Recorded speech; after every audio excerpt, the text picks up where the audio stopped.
கர்த்தருக்கு சகல துதியும் கனமும் மகிமையும் உண்டாவதாக.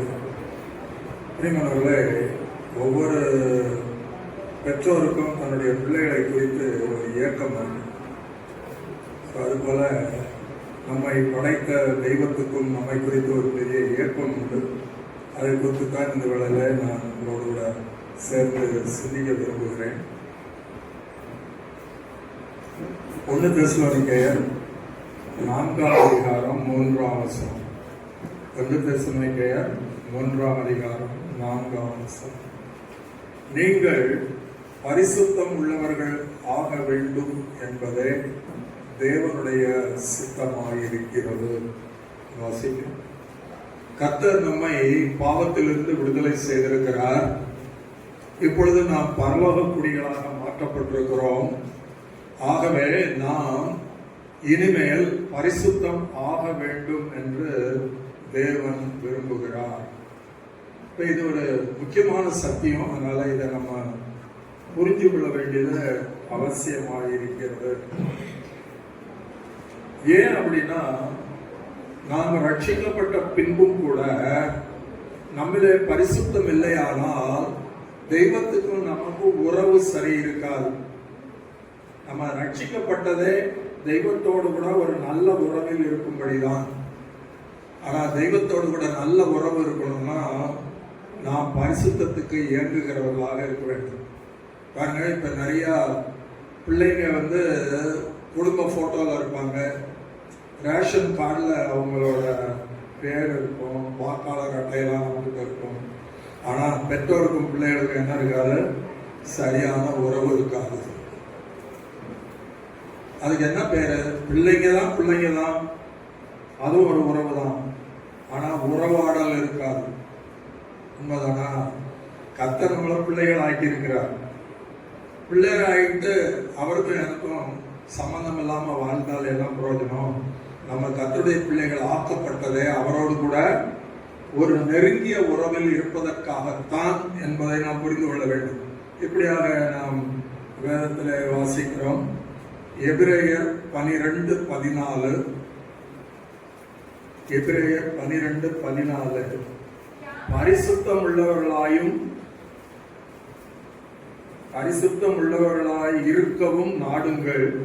பரிசுத்தம் இல்லாமல் ஒருவனும் கர்த்தரை தரிசிப்பதில்லையே என்று நான் வாசிக்கிறேன். அப்போ நம்முடைய உள்ளம் வாழ்க்கையெல்லாம் பரிசுத்தத்துக்காக இயங்குகிறதா இல்லாவிட்டால் நாம் கர்த்தருடைய பிள்ளைகள் என்றும் அந்த குடி உரிமை நமக்கு கிடைத்தாலும் கர்த்தருக்கும் நமக்கும் என்ன இருக்காது?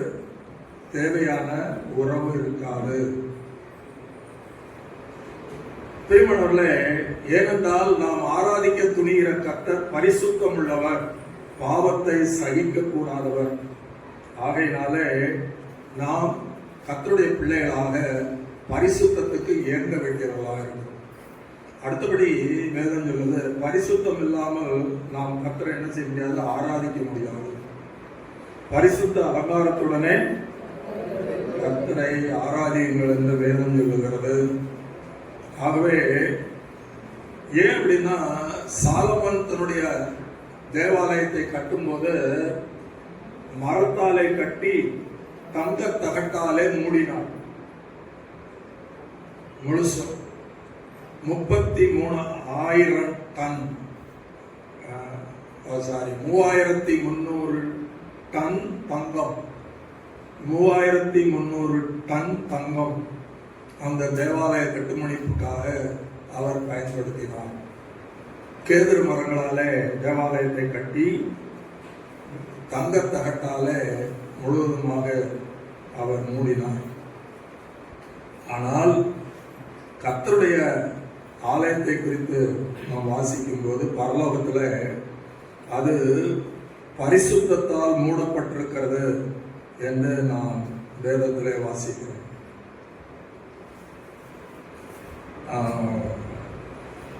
சங்கீதக்காரன் அப்படி தன்னுடைய சங்கீதத்திலே சொல்லுகிறார். ஆகினாலே நாம் கர்த்தரை ஒரு வசன சங்கீதம் 93:5 சங்கீதம் 93:5. உமது சாட்சிகள் மிகவும் உண்மையுள்ளவைகள். கர்த்தாவே, பரிசுத்தமானது நித்திய நாளாக உமது ஆலயத்தின் அலங்காரமாய் இருக்கிறது. கர்த்தாவே, பரிசுத்தமானது உம்முடைய ஆலயத்தின் அலங்காரமாய் இருக்கிறது. அப்படின்னா சாலமன் தேவாலயம் எப்படி தங்கத்தாலே வேயப்பட்டதோ அதுபோல கர்த்தருடைய சன்னிதானம் பரிசுத்தத்தால் வேயப்பட்டது என்று நாம் அங்கே வாசிக்கிறோம். பிரியமானவர்களே, இந்த காலத்துல பரிசுத்தம்னா என்னன்னு கேட்டால் நமக்கு டக்குன்னு பதில் சொல்ல வர மாட்டேங்குது. பரிசுத்தத்தை பற்றி தவறான கருத்துக்கள் உலகத்திலே நிலவுகிறதை நாம் காண முடிகிறது. எப்படின்னா, ஒரு சோப் அட்வர்டைஸ்மெண்ட் பார்த்தா பரிசுத்த வெண்மை அப்படி சொல்றோம். இப்போ பரிசுத்தம்னா என்னங்கிற ஒரு மீனிங்க இன்னைக்கு உலகத்துக்கு தெரியவில்லை. உலகத்துக்கு தெரியாட்டா போது தேவனுடைய பிள்ளைகளுக்கு தெரியுமா, நமக்கு தெரியுமா? அதுதான் இந்த வேளையில நாம் நம்மையே கேட்டுக்கொள்ள போகிறோம்.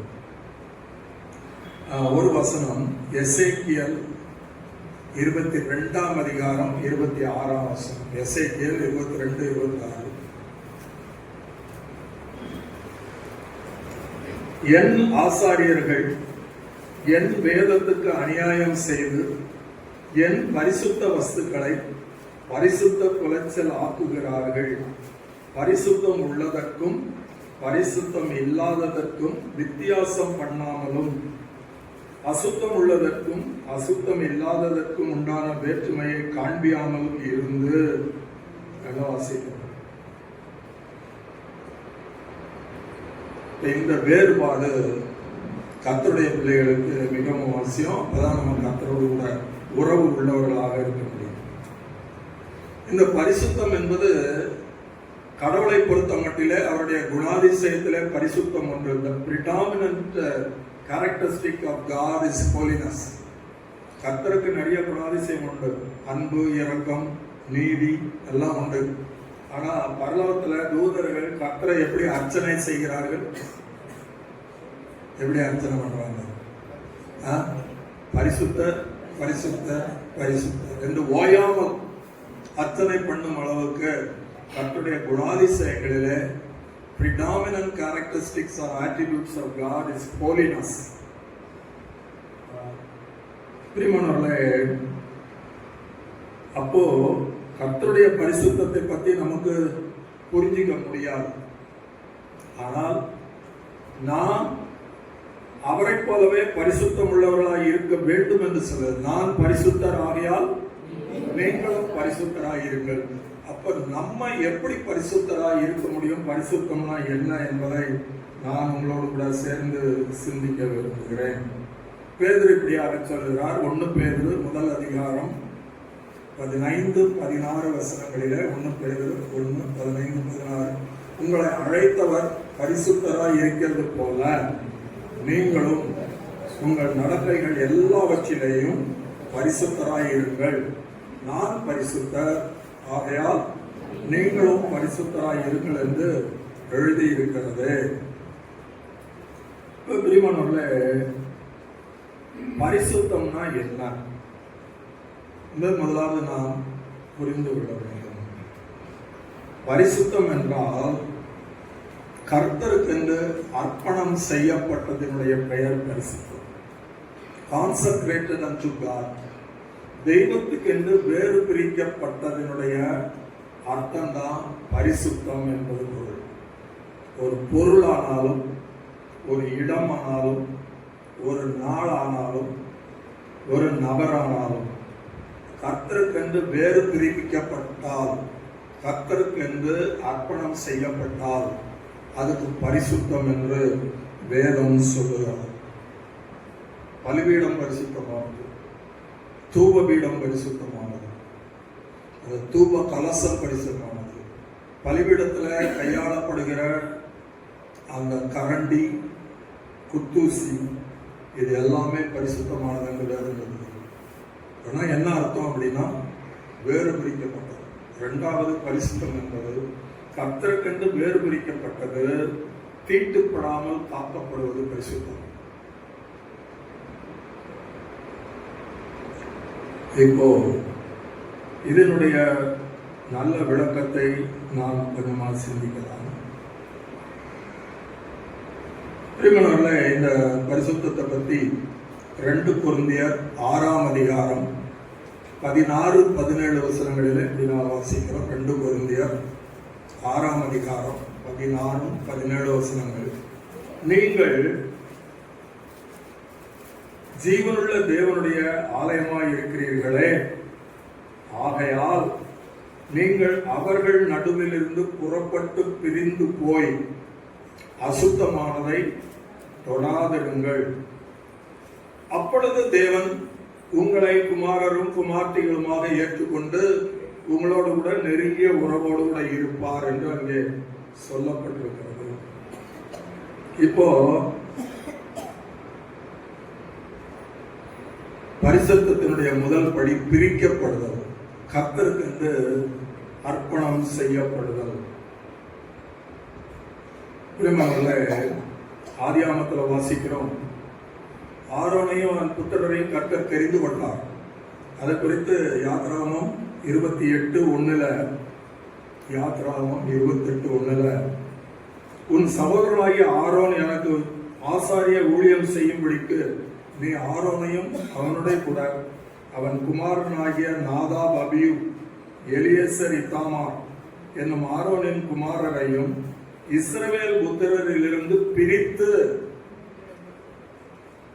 அவங்க வேற வேலைக்கு கிடையாது, வேற எதுக்கு அவங்க சொந்தமாக முடியாது. Separate them for me exclusively, எனக்கு என்று அவர்களை பிரித்து எடு. நம்ம கர்த்தருக்கு என்று நேர்ந்து கொள்ள வேண்டும். இனிமே நான் யாருக்கும் சொந்தம் கிடையாது, நான் கர்த்தருக்கு. அப்படி நான் கர்த்தருக்கு என்று நம்மை விற்று போடுவோமானால் அதான் பரிசுத்தத்தினுடைய முதல் படி. இரண்டாவது, கர்த்தருக்கு என்று என்னை விற்று போட்டபடியினால் வேற ஒன்றும் என்னை ஆட்டி படைக்க நான் என்ன செய்ய மாட்டேன், விடமாட்டேன் என்று தற்காத்துக் கொள்வது பரிசுத்தம். சரியா? நிறைய தடவை பரிசுத்தம்னா என்னன்னா, தண்ணி அடிக்கக்கூடாது, தம் அடிக்கக்கூடாது, பிரச்சாரம் செய்யக்கூடாது, தெரிஞ்சு திருட்டு செய்யக்கூடாது, அதான் பரிசுத்தம் நம்ம நினைச்சுக்கிட்டு இருக்கோம் இல்லையா?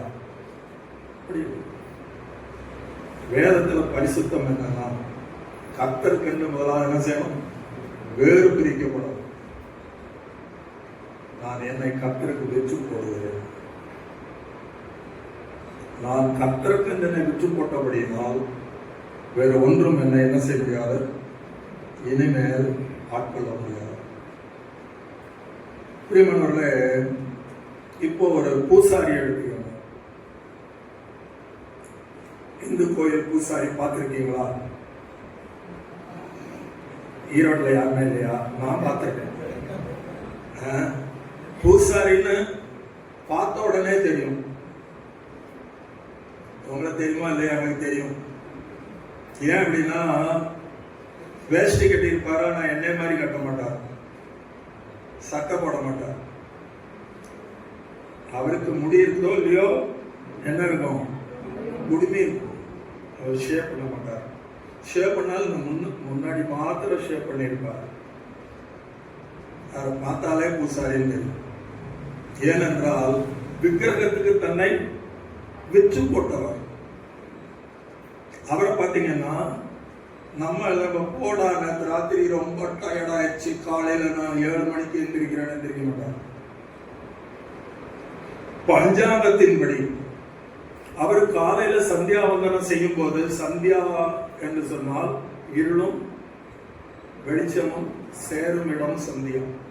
சந்தியாவந்தனம் எப்ப செய்யணும்? இருள் நீங்கி ஒளி பிறக்கிற அந்த சந்தர்ப்பத்தில் செய்யப்பட வேண்டும். அப்ப அவர் சந்தியாவந்தனம் எப்ப செய்வார்னா, நம்ம தான் எடுத்து மூடி தூங்கிட்டு இருக்கிற நேரத்தில் செய்வார்.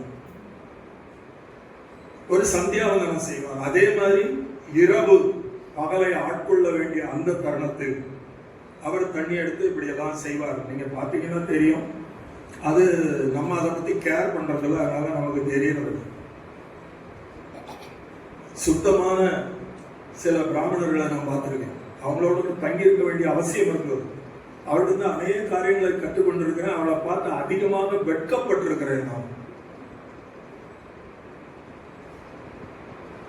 நம்மள மாதிரி பசிச்சு அப்படின்னு சொல்லி காஞ்ச மாடு கம்பளம் புரிந்த மாதிரி சாப்பிட முடியாதவராக பஞ்சாங்கத்தை பார்த்து செய்யறா. ஏன் இன்னைக்கு அமாவாசை இப்ப சாப்பிடக்கூடாது? அடப்பாவி, அமாவாசைக்கு நீ திங்கிறதுக்கு என்னடா சம்பந்தம்? இல்ல,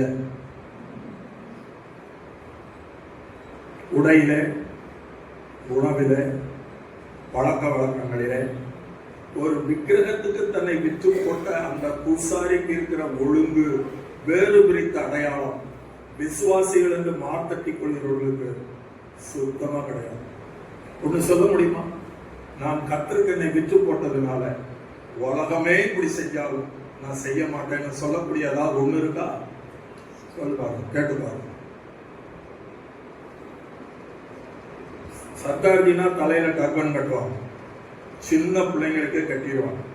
இங்க இருந்து கனடா போறான், ஸ்கூலுக்கு போ.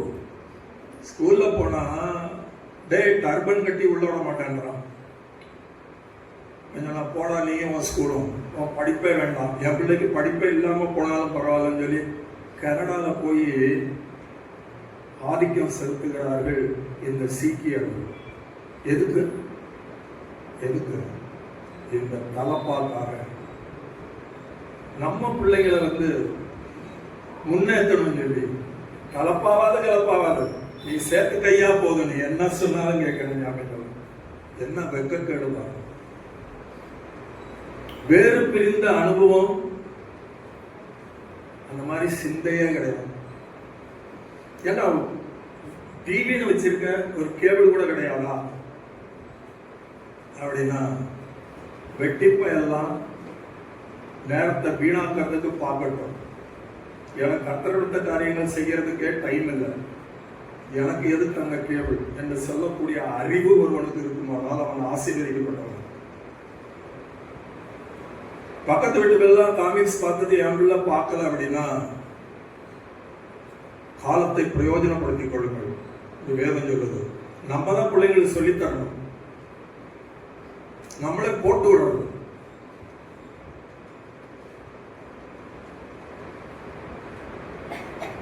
உனக்கும் ஒரு விசுவாசின் பேரு, நீ வளர்க்கறதும் புள்ள வளர்ப்புன்னு பேரு. உன் புள்ள மற்றவங்களுக்கு சொல்லணும். உலகமே கார்ட்டூன் பார்த்தாலும் நான் பார்க்க மாட்டேன், அப்படியே ஒண்ணு பார்த்தாலும் இந்த வேதத்துடைய சரித்திரங்கள் எத்தனையோ இருக்கு, அதை வேணா ஒரு காமிக்ஸ் புக் வாங்கி கொடுக்கலாம்.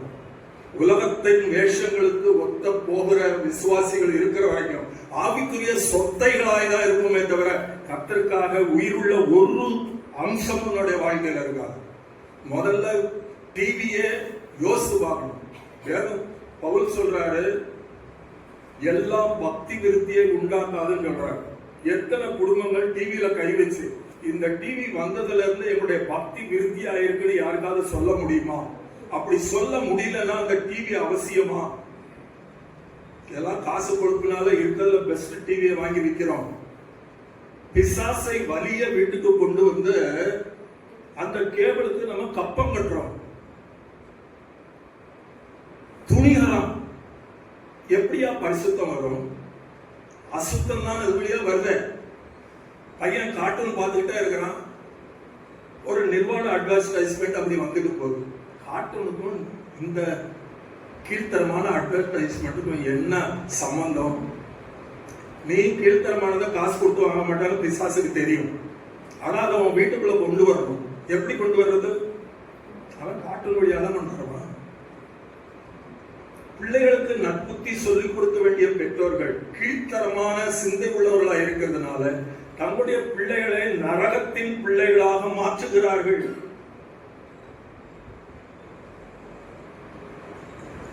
அந்த பிள்ளைகளை வேதம் வாசிக்காது, வேண்டாம் அந்த வேதத்தை ஸ்கிரீன்ல வர சொல்லும், அப்ப வேணா வாசிக்கிறது. ஏன்னா அடிக்ஷன். யாரு காரணம்? நரகத்துல என்ன நமக்கு பாப்புலேஷன் கம்மியா இருக்குன்னு பிள்ளை பார்த்திருக்குமா? கிறிஸ்தவ வீடு அப்படின்னா உலகம் வெளியில இருக்கும். உன் வீட்டுல இருக்க டிவி சைஸ் சொல்லும், நீ ஆவிக்குரிய நிலைமையில உயிரோடு இருக்கியா செத்து போயிட்டியா. சிந்திக்கிறதுல பிரியமானவர்களே, ஒருபோதும் சிந்திக்கிற வேறு பிரிந்தவர்கள் மற்றவட்ட நம்ம கத்துக்கணும். மகமதியை பாருங்க, ஒரு தாடி ஒரு குல்லா, எல்லாரும் கீழே வரைக்கும் தொங்க வேஷ்டி கட்டினா அவன் மாத்திரம் ஒரு 5-6 அடி மேல 5-6 அங்கலம் மேல கட்டுறாங்க. பார்த்த உடனே தெரியும் அவர் மகமதியர் சொல்லி. எவனுக்காக நம்மளை பார்த்த உடனே இவன் விசுவாசி என்று சொல்லக்கூடிய எந்த லட்சணமா இருக்கா? ஒண்ணு, நான் கர்த்தருக்கு என்னை வெச்சு போட்டவன் என்கிற அடையாளம் ஒண்ணு சொல்ல முடியுமா? சொல்றான், அவங்க எல்லாம் ஜீவன் இல்லாதவர்கள், நாங்கள் ஜீவனுள்ள தேவனை ஆராதிக்கிறோம். வெக்கமா இல்ல சொல்றதுக்கு? வீட்டுக்குள்ள ஒருத்தர் வரும்போது என்னென்ன வீடா இது, சரியான கஞ்சாபுட்டியா இருக்கு. எல்லா வீட்டுல இருக்க ஒண்ணுமே இல்லை இந்த ஹால்ல. ஆமா, we are children of God. நாங்கள் பரலோக குடிகள்.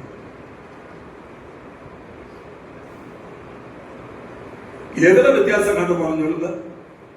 அவங்க எல்லாம் அந்த கோயிலுக்கு போறாங்க, நம்ம இந்த கோயிலுக்கு போறோம், அவ்வளவுதான். ஜீவன் இல்ல, சாட்சி இல்ல, கர்த்தர் இல்ல. அந்த பூசாரியை பார்க்கும் போதெல்லாம் என் இருதயம் படப்படங்கள் அடிக்கும். ஆண்டவரே, விக்கிரகத்துக்கு இவ்வளவு உண்மையா இருக்கிற இவனை நீங்க விட்டுட்டு அந்த அளவு பாதி கூட இல்லாத யோக்கியதை இல்லாத என்ன நீங்க தெரிஞ்சிருக்கீங்களேன்னு சொல்லும் போது, ஒரு சர்தாரிய தலப்பாய பார்க்கும்போது, துப்பியோட ஒரு மகமதியை பார்க்கும்போது, ஒரு பூசாரியை பார்க்கும்போது, நான் உடைந்த உள்ளத்தோடு கர்த்தருக்கு நன்றி சொல்றேன்.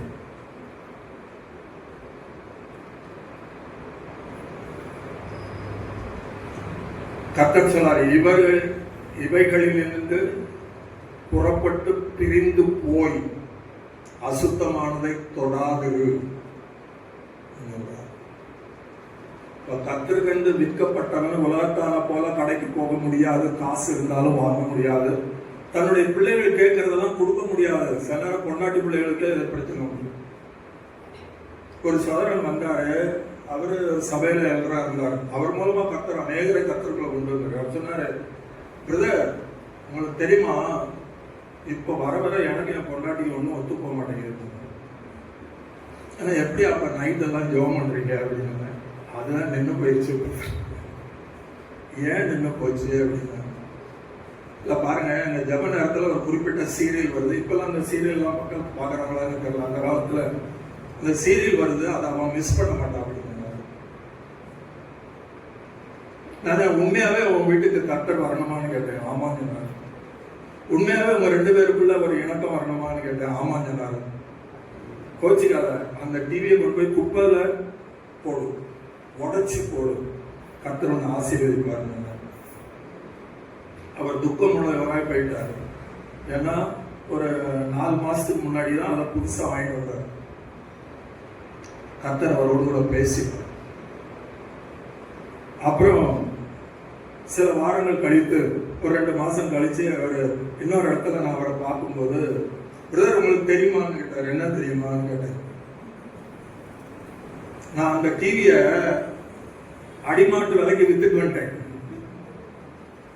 அது வித்ததுல இருந்து கொஞ்ச நாள் எங்களுக்குள்ள பிரச்சனை வந்துச்சு. என்கிட்ட பேச மாட்டேன், என்ன பிடிவாதம் பண்ணாங்க. கர்த்தருடைய கிருபையில இப்போ நாங்க ஃபேமிலி பிரேயர் நடத்துறோம்.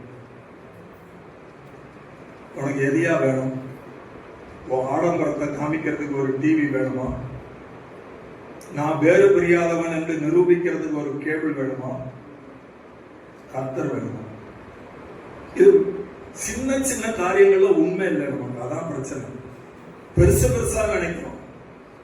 கர்த்தர் சொன்னார், அதாவது ஆங்கிலத்துல ஒரு பழமொழி இருக்கு, pound wise is penny wise அப்படின்னு. அதாவது பெருசுல உண்மையா இருக்கிறவன் சின்னதிலும் உண்மையா இருப்பான்னு சொல்லி ஆங்கில பழமொழி. வேதம் என்னது சொல்லு தெரியுமா? வேதம் என்னது? கொஞ்சத்தில் உண்மையா இருக்கிறவன் அநேகத்திலும் உண்மையா இருப்பான்னு சொல்லி. நம்ம எல்லாம் வெட்டா இருக்கிறதுக்கு காரணம் சின்ன சின்ன காரியங்கள். ஒரு கேவலமான போன், ஒரு கேவலமான கம்ப்யூட்டர், கேவலமான டிவி. டிவி இல்லாம நீ பழச்சது இல்லையா? இது என்னைக்கு வந்துச்சு இந்த TV? You are addicted to it. You are a slave. You are a slave to the cable. பிசாசுக்கு கப்பம் கட்டிட்டு இருக்கேன், சப்ஸ்கிரிப்ஷன் கொடுத்துட்டு இருக்கேன். கோயிலுக்கு கூட சப்ஸ்கிரிப்ஷன் கொடுக்குறாங்க. காணிக்க கூட அந்த அளவு போடுறது இல்லை. கரெக்டா மாசம் மாசம் கொடுக்கணும், இல்லைன்னா அவன் என்ன பண்ணிடுவான், கட் பண்ணி விடுவான். என்ன துணிகரம் இது! அவசியம் அவங்க வீட்டுக்கு ரொம்ப. பைபிள்ல இருக்க 4 கேரக்டர் பத்தி தெரியாத சீரியல் என்ன பார்க்க வேண்டியது இருக்கு. சீரியல் எங்க நோக்கி போயிட்டு இருக்கிறோம்? யாரை ஏமாத்துகிறோம்? யாரை கெடுத்து கொண்டு இருக்கிறோம்? பிரியமானவர்களே, எதிலிருந்து வேறுபட வேண்டும்? பொல்லாங்காய் தோன்றுகிற எல்லாவற்றையும் விட்டு விடுங்கள். All appearance of evil. பிரியமானவர்களே, இப்பெல்லாம் நம்ம தண்ணிய பாத்தீங்கன்னா ஒரு பாட்டில் இருக்கு. இது மினரல் வாட்டர்னு சொல்றோம். கொஞ்ச காலத்துக்கு முன்னாடி வரைக்கும் இந்த மாதிரி தண்ணியை பார்த்து குடிச்சதில்லை. நான் பட்டி தட்டி போகும்போதெல்லாம் கொடுக்குற தண்ணியை தான் குடிச்சிருக்கேன், கொடுக்குற தண்ணியெல்லாம் குடிச்சிருக்கேன். ஒருவேளை அதனால தான் சீக்கிரம் முடிப்பு வச்சு என்னன்னு தெரியாது. ஆனா அதை பத்தி கவலை இல்லை. ஆனால் இப்ப பட்டியில போனாலும் அங்க என்ன இருக்கு? மினரல் வாட்டர் இருக்கு. இப்ப நம்ம வீடுகள்ல அதை விட ஒரு ஸ்டெப் மேல போயிட்டோம். என்ன இருக்கு வீட்டுல? RO filter. வீணா போன மனுஷன் என் உள்ளுக்குள்ள போற தண்ணி பாதுகாப்பா இருக்கணும் அப்படின்னு சொல்லி உன் தண்ணியை ஃபில்டர் பண்ணக்கூடிய புத்தி உனக்கு இருக்க. உன் கண்களுக்குள்ளே போகிற பிசாசு உள்ளே செலுத்துகிற காரியங்கள், என் காது கேட்கிற காரியங்கள், என் மனசு யோசிக்கிற காரியங்கள், இது எல்லாத்துக்கும் ஒரு ஃபில்டர் வேணும்.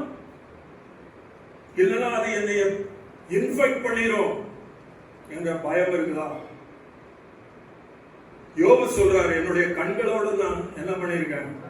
உடன்படிக்கை பண்ணியிருக்கிறேன். இதெல்லாம் பார்க்கலாம், இதெல்லாம் பார்க்க கூடாதுன்னு சொல்லி என் கண்களோடு கூட நான் உடன்படிக்கை பண்ணியிருக்கிறேன் சொல்றாரு. ஆவிக்குரிய மனுஷன் அப்படி இருப்பான். உண்மையானவன் அப்படி இருப்பான். வெத்து கேட்டு போற வித்தியாசமா இருக்கும். பரிசுத்தத்தை பத்தி கொஞ்சம் கூட கவலை இல்லை. என்னுடைய ஆத்துமா கரைப்படக்கூடாது அப்படி இருந்து பாருங்க. நம்மளை அறியாமலே ஆவிக்குரிய உற்சாகம் வரும். கர்த்தருக்கும் நமக்கும் ஒரு உறவு வரும். நம்முடைய வாழ்க்கையில முன்னேற்றம் வரும். பிரியமானவர்களே,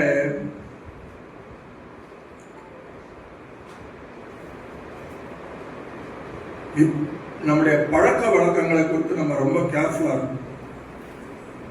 இப்போ பவுல் என்ன சொல்றாருன்னா, வீணா போன ஒரு அந்த காலத்துல எல்லாம், இப்பெல்லாம் கப்பு, கழுத்துல மெடல் அதெல்லாம் போட்டு வர்றாங்க. அந்த காலத்துல அப்படிலாம் இல்லை.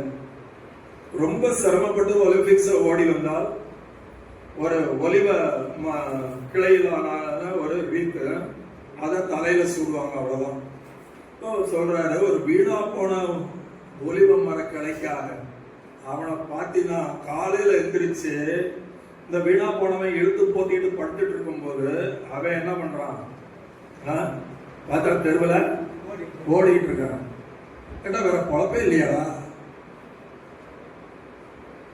நான் பந்தய பொருளை அடைய வேண்டும், ஆகவே என்னை நான் ஒடுக்கி கீழ்ப்படுத்துகிறேன், என் உடம்பை ஒடுக்கி நான் கீழ்ப்படுத்துகிறேன். அதாங்க கிறிஸ்தவம்.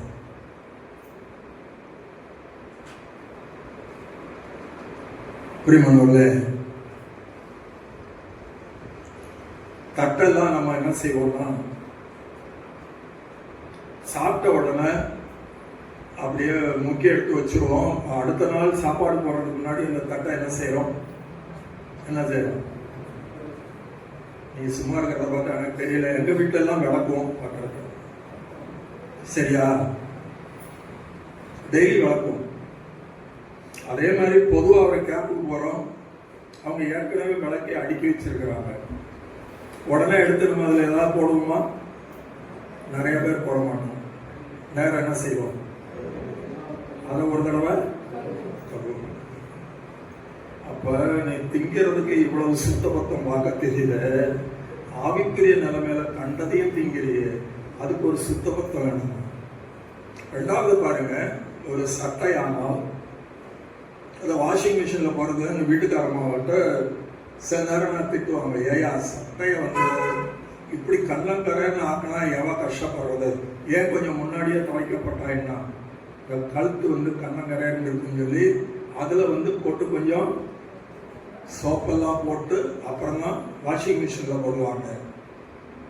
பேண்ட்லாம் எந்த இடத்துல அழுக்காகும், கால் படுற இடத்துல அதிக அழுக்காகும், சட்டைனா அக்கிள் கிட்ட வேகமா தடிக்கும். இதெல்லாம் பார்த்து பார்த்து துடைக்கிற பழக்கம். அதனால கர்த்தருடைய பிள்ளையாகிய நான் டெய்லி பல்லு தேய்ப்பேமா, ஞாபகம் தேய்ப்போனேன்.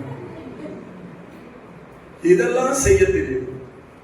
நான் அனுதினமும் படுக்கிறதுக்கு முன்னாடி, ஆண்டவரே என் வாய் நிறைய பெருமை பேசி, நீ நிறைய போய் பேசிடுச்சு, நிறைய திருட்டு வேலை பண்ணிடுச்சு, நீங்க என்ன செய்யணும்,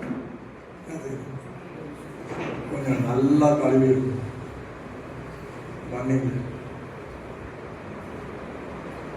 நான் ஒரு மாதிரி பேசிட்டேன், வீட்டுக்காரமா தான், ஆனாலும் நான் பேசுனது சரியில்லைன்னு உங்களுக்கு தெரிஞ்சு போச்சு. என்ன செய்யுங்க, மன்னிச்சுக்கோங்க. அடுத்த தடவை நான் அப்படி பேசக்கூடாது.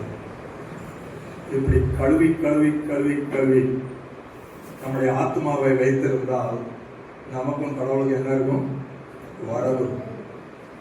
நம்ம ஜெபம் பண்ணா எப்படி ஜெபம் பண்ணுவோம்,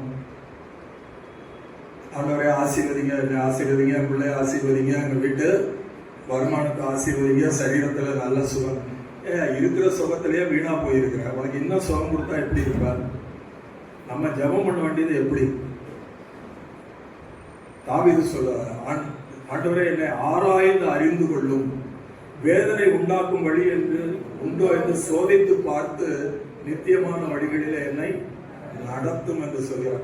அப்படி அனுதினமும் ஒருவன் கழுவப்பட்டு ஒரு முயற்சிக்குள்ள போய் தன்னுடைய ஆத்மாவை கழுவி கழுவி கழுவி கழுவி கர்த்தருக்கு முன்பாக காத்துக் கொள்வானால் கர்த்தருக்கு அவனுக்கு நெருக்கம் உண்டாகும். பரிசுத்தம் உள்ளவர்களாக இருக்க நாடுங்கள் என்று வேதனையுள்ளவர். பிரியமானவர்களே, இனி காலம் செல்லாது, கர்த்தர் சீக்கிரத்தில் வரப்போறார்.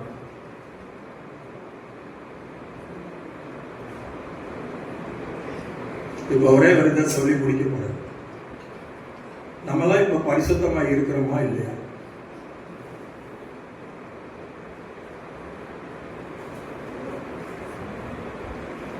இப்படி சொல்ல முடியல, அப்படி சொல்ல முடியல இல்லையா? அதை மாத்திரம் நான் சொல்லி இதை ஒரு முடிவு கொண்டு வர போறேன். 1 கொரிந்தியர் 1:2. 1 கொரிந்தியர் 1:2. கிறிஸ்து இயேசுவுக்குள் பரிசுத்தம் ஆக்கப்பட்டவர்களாயும் பரிசுத்தவான்கள் ஆகும்படி அழைக்கப்பட்டவருமாய் இருக்கிற தேவ சபைக்கு என்ன தேவ சபையானது பரிசுத்தம் ஆக்கப்பட்டது. பரிசுத்தம் ஆக்கப்பட்டது. நான் பரிசுத்தம் ஆக்கப்பட்டவன். இந்த வார்த்தையை நல்லா புரிஞ்சுக்கணும். இங்க பாருங்க, ஒரு கூட்டம் ஜாதி இருக்குது, அவங்கள தாழ்த்தப்பட்டவர்கள் என்று அரசு சொல்லுகிறது. அவர்கள் பிறவியில் தாழ்ந்தவர்கள் அல்ல, ஆனால் சமுதாயத்திலே அவர்கள் தாழ்த்தப்பட்டவர்கள், ஆனால் அவர்கள் தாழ்ந்தவர்கள் அல்ல. அதுபோல நாம் நம்மிலே பரிசுத்தம் உள்ளவர்கள் இல்லாவிட்டாலும் கர்த்தருடைய இரத்தத்தை விசுவாசித்து அவரை ஏற்றுக்கொண்டதினாலே பரிசுத்தம் ஆக்கப்பட்டவர்கள். கடவுளுடைய பார்வையிலே நாம் பரிசுத்தர்களும் நீதிமான்களுமாய் இருக்கிறோம். ஆகையினால்தான் ரட்சிப்பின் வஸ்திரத்தை உடித்து தேவ நீதியை நமக்கு அவர் போர்த்திருக்கிறார். அப்ப பரிசுத்தம் ஆக்கப்பட்ட நான் என்ன செய்யணும்? பரிசுத்தம் ஆக வேண்டும், பரிசுத்தத்தில் வளர வேண்டும், பரிசுத்தத்தில் உண்மையாயிருக்க வேண்டும். ஆகியதான் பரிசுத்தம் ஆக்கப்பட்டவர்களும் பரிசுத்தம் ஆகும்படி அழைக்கப்பட்டவர்களுமாயிருக்கிற தேவ ஜனத்துக்கு எழுதுறார். இப்ப கர்த்தருடைய பார்வையில நமக்கு பரிசுத்தம் என்கிற ஒரு சீல் குத்தப்பட்டு இருக்கிறது. கர்த்தர் அப்படி நம்மளை நம்பி ஒரு சீல் குத்தினபடினால் நம்ம என்ன செய்யக்கூடாது, அவரை கேவலப்படுத்தக்கூடாது. நாம் பரிசுத்தம் ஆக வேண்டும். நாளுக்கு நாள் நாளுக்கு நாள் நாளுக்கு நாள். பிரியமானவர்களே,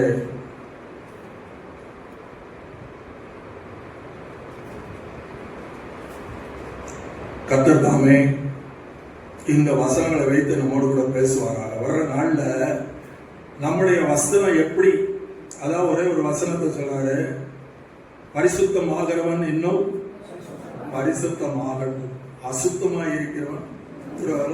வெளிப்படுத்தல் 22:11-12.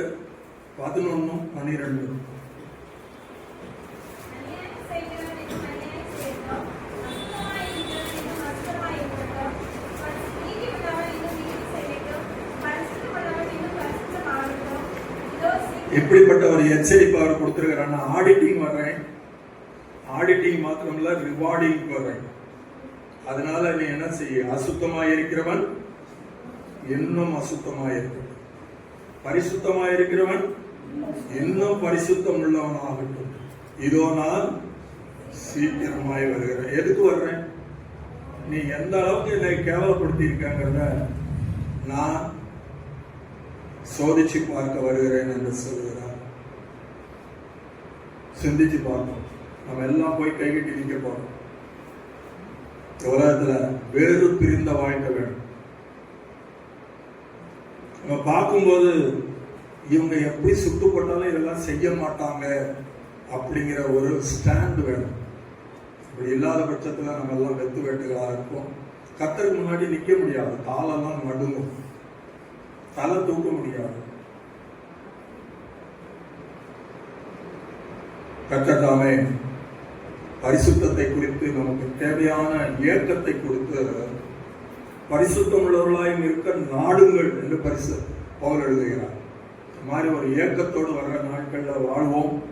கர்த்தர் இந்த சபை என்னும் மென்மேலும் ஆசீர்வதிக்கிறார். பிரியமானவர்களே, இந்த கடவுளை அறிஞ்சவங்களுக்கும் அறியாதவங்களுக்கும் என்ன வித்தியாசம் என்பதை ஒரு சில நிமிடங்கள் சொல்லி நான் முடிக்க விரும்புகிறேன். நான் வேலை செய்த பிஹெச்எல்ல என்னோட ஒரு வேலை செய்தார். அவருக்கு ஆறுமுகம்னு பேரு. அவர் நெல்லை மாவட்டத்துக்காரராக இருந்தனால தான் பேர்ல முன்னாடி நெல்லைன்னு சேர்த்துக்கிட்டார். அவன் பேர் என்னன்னா நெல்லை ஆறுமுகம்னு சொல்லுவார். அவர் ரொம்ப நல்ல மனுஷன். ஆனா அவருக்கு ஒரே ஒரு கெட்ட பழக்கம், செயின் ஸ்மோக்கர், தொடர்ந்து தம்மடிப்பார். அப்ப யாராவது இவ்வளவு தம்மடிக்கிற, என்னடா உடம்புக்கு ஆகனா இப்படி கூப்பிட்டு, இது இரும்பு, உள்ள போறது என்னது புகை, இந்த புகை இரும்பை என்ன செய்யும் அப்படின்னு சொல்லுவார். இது அண்ணாவை வெட்டி பையனோட போய் பேசிட்டேன்னு சொல்லி ஒன்றொரு தடவை ஆலோசனை சொல்றவங்க சொல்ல மாட்டாங்க. இப்படி இருந்தவரை ஒரு நாள் திடீர்னு வேலை செஞ்சுட்டு இருக்கும்போது இருமல் வருது. இருமல் வந்தா அடியில இருந்து வருது. அவரால் அந்த இருமலை கட்டுப்படுத்தவே முடியல. அப்படியே டேபிள் மேல முன்னாடி சாஞ்சிட்டார். பிஹெச்எல் ஹாஸ்பிட்டல் இருக்கு, ஆம்புலன்ஸ் இருக்கு, எல்லாரும் உடனே வந்து தூக்கிட்டு போனாங்க. டாக்டர் எக்ஸ்ரே எடுத்து அவரை வீட்டுக்கு அனுப்பிச்சிட்டாரு. ஃபர்ஸ்ட் எய்டு கொடுத்து 2 நாள் கழிச்சு வாங்கினார். 2 நாள் கழிச்சு ஆறுமுகம் டாக்டரை பார்க்க போனார். இப்போ டாக்டர் ட்ரீட்மெண்ட் கொடுக்காம அவரை முன்னாடி உட்காத்தி வச்சு 2 கேள்வி கேட்டார். ஆறுமுகம், உனக்கு பொண்டாட்டி இருக்கா? ஆமா, பொண்டாட்டி. பொண்டாட்டி மேல உனக்கு கொஞ்சமாவது பிரியம் இருக்கான்னு கேட்டார். என்னங்க இப்படி எல்லாம் சொல்றீங்க? சொந்தக்கார பொண்ணு, சொந்த அக்கா பொண்ணு கல்யாணம் பண்ணியிருக்காங்க. அப்பா டாக்டர் சொன்னாரு, உனக்கு புள்ள குட்டி இருக்காங்க. 2 பொம்பளை பிள்ளைங்க இருக்கிறாங்க. அந்த பிள்ளைங்க மேல உனக்கு கொஞ்சமாவது அக்கறை, பாசம் எல்லாம் இருந்தாங்க இல்லை? தங்கமான பிள்ளைங்கன்னு சொன்னாரு. இப்போ டாக்டர் சொன்னாரு, உன் பொண்டாட்டி கழுத்துல தாலி இருக்கணும்னா உன் பிள்ளைங்க ஆர்ஃபன். அப்படி மாறாம இருக்கணும்னா மௌன என்பது அம்மடிக்க முடியாது. உன் நுரையீரல்ல 2 நுரையீரல்ல ஒண்ணு போயிடுச்சு. இப்போ வண்டி எதுல ஓடிட்டு இருக்கு? ஒண்ணுல ஓடிட்டு இருக்கு. இப்ப நான் கொடுக்க போற ட்ரீட்மெண்ட்ல அவனை மறுபடியும் தம்ம தொட்ட அவ்வளவுதான், கதை முடிஞ்சிச்சு. உன் முன்னாடி தெருவுக்கு தான் வரணும். இவரு சந்தோஷமா தம் அடிக்கிறவரு. அதுக்கப்புறம் ஆபீஸ்க்கு வரும்போது ஏதோ பெருசா போயிட்ட மாதிரி இப்படியே வந்தார். அதுக்கப்புறம் அந்த நாள் சிரிச்சே நான் பார்த்தது. ஏதோ பறி கொடுத்தவர் போல ஆபீஸ்க்கு வருவார். எப்படி ஒரு வாரம் 10 நாள் வந்துட்டு இருந்தார். இப்ப இந்த ஆபீஸ்க்கு வர்றதுக்கு முன்னாடி அங்க ரோட்டு பக்கத்துல ஒரு பெட்டி கடை, அந்த சந்தர் கடைன்னு ஒரு பெட்டி கடை. அந்த பெட்டி கடைக்கு முன்னாடி வேலைக்கு வர்றவங்க எல்லாம் எல்லாரும் சேர்ந்து ஒரு தம் அடிச்சுட்டு தான் உள்ள வருவாங்க. அப்போ அந்த ஏரியா முழுசுமே புகை மூட்டமா இருக்கும், மேகம் மாதிரி, அதுக்கு உள்ளதான் வரும். இப்போ அந்த காலத்துல இவர் சைக்கிள்ல வருவார். இவர் ஒரு நாள் அந்த புகை மூட்டத்துக்குள்ள சைக்கிள்ல வரும்போது இவர் உத்தரவு இல்லாமலே கை பிரேக் போட்டுச்சு. இவரால் புரிஞ்சிக்கவே முடியல. என் கை என்னோட கட்டுப்பாடுல இல்லாத பிரேக் போடுது அப்படின்னு சொல்லி அவர் அப்படி நினைக்கும் போதே அவருடைய காலு கீழே இறங்கிருச்சு, சாண்டு போட்டுச்சு. பயந்து போயிட்டார். என் கையும் என் சொன்ன பேச்சு கேட்க மாட்டேங்குது, காலும் சொன்ன பேச்சு கேட்க மாட்டேங்குது. அப்புறம் அப்படியே அந்த பெட்டி கடை பக்கம் போனார். இவரை பார்த்த உடனே அவன் ஒரு பாக்கெட் சிகரெட் எடுத்து இப்படி வச்சான். இவரு அப்படின்னா ஒண்ணு கூட போதும், அவன் ஒண்ணு தூக்கி வச்சான். இவர் எடுத்து உதட்டில் வச்சுக்கிட்டாரு அவன் சிகரெட்டை. மேட்ச் பாக்ஸ் எடுத்து கொளுத்துறாரு. ஒரே சிகரெட்ல, ஒரே தீக்குச்சியில 5 சிகரெட்டை கொளுத்துறவர் அவரு. அதில் ஒரு பெருமை வேற.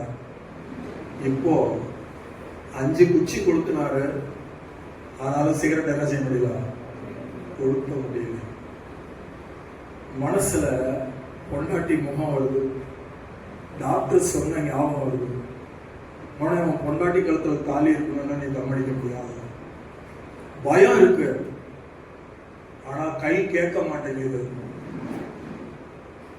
நிறைய குச்சியை கொளுத்தி ஒரு சிகரெட்டை பத்த வச்சார்.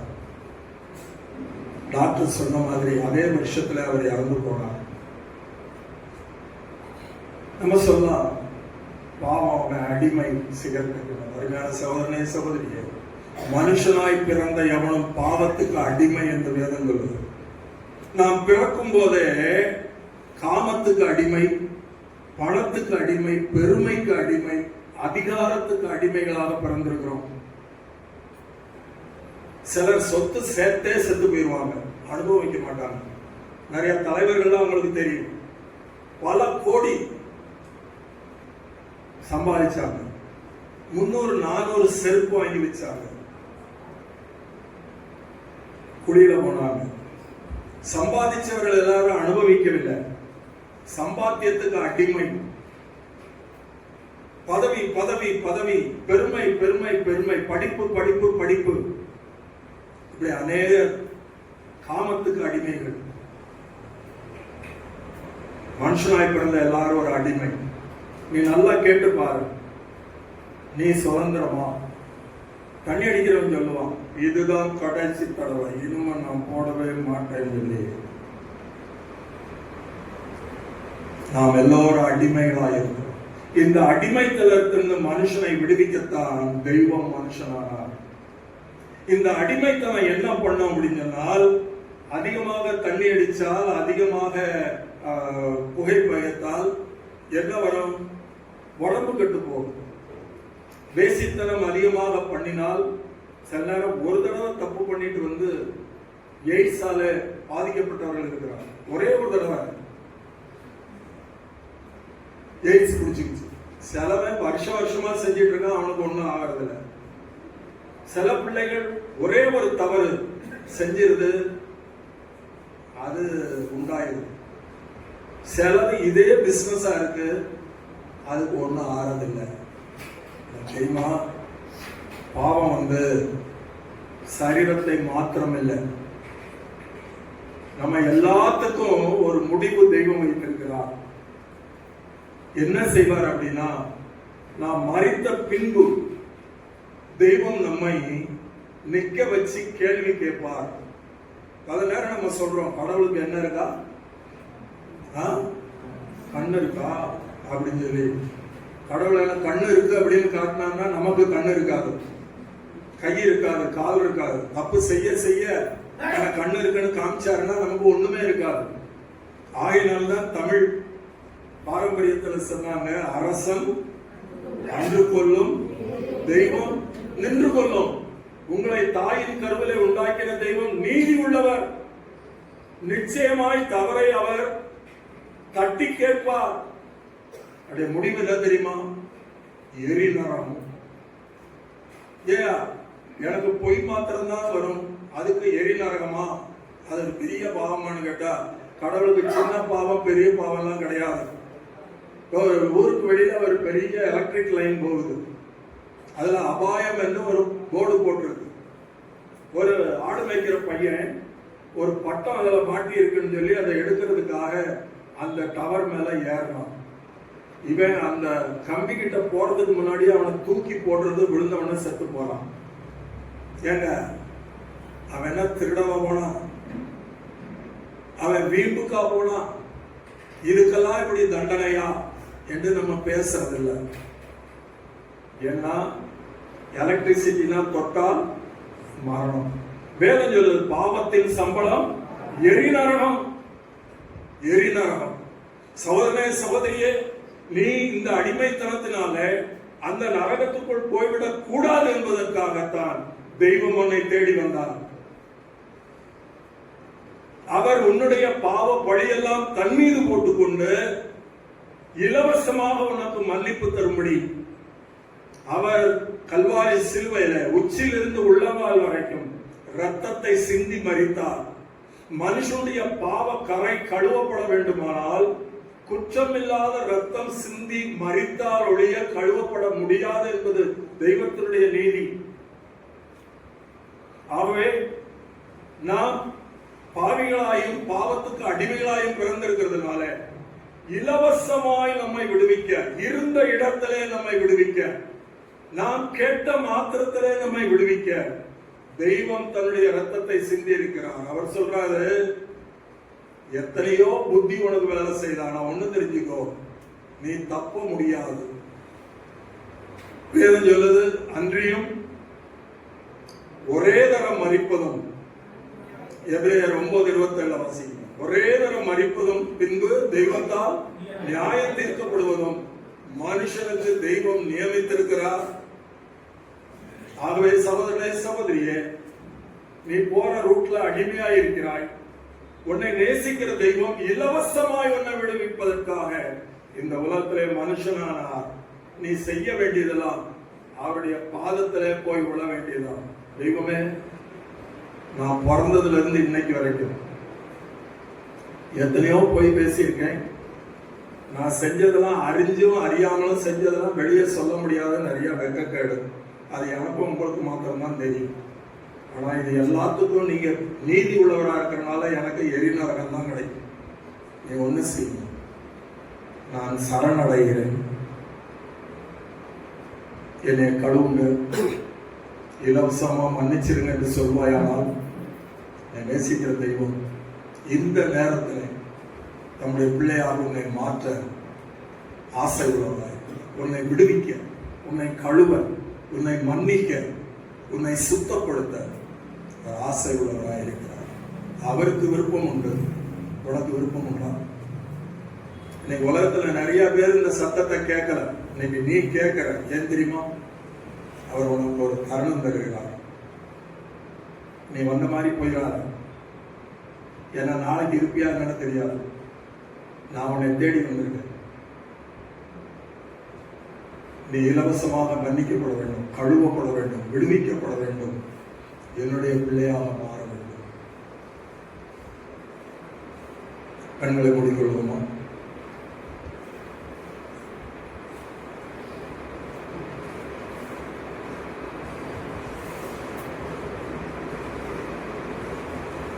இயேசுவானவர் விலையேறப்பட்ட மன்னிப்பை மனுஷனுக்காக சம்பாதித்து வேண்டும் என்கிறவர்கள் இங்க வரட்டும் அங்க வரட்டும் புனித யாத்திரை செய்யட்டும் என்று சொல்லவில்லை.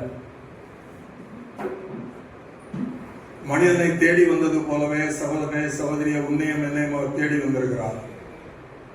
உனக்கு சாக்கு போக்கு சொல்ல என்ன நியாயம் இருக்கிறது? உன்னிலே சுத்தம் இல்லை என்பதை நீ அறிவாய். உன் கண்ணில சுத்தம் இல்லை, மனசுல சுத்தம் இல்லை, வாழ்க்கையில சுத்தம் இல்லை. கழுவ விரும்புகிறார் இலவசமாக. இந்த நேரத்தில் இருந்த இடத்துல அநேகரை அப்படி கழுவி இருக்கிறார், அநேகரை அவர் மீட்டெடுத்திருக்கிறார். உன்னை கூட சேர்த்துக் கொள்ள விரும்புகிறார். விருப்பம்னா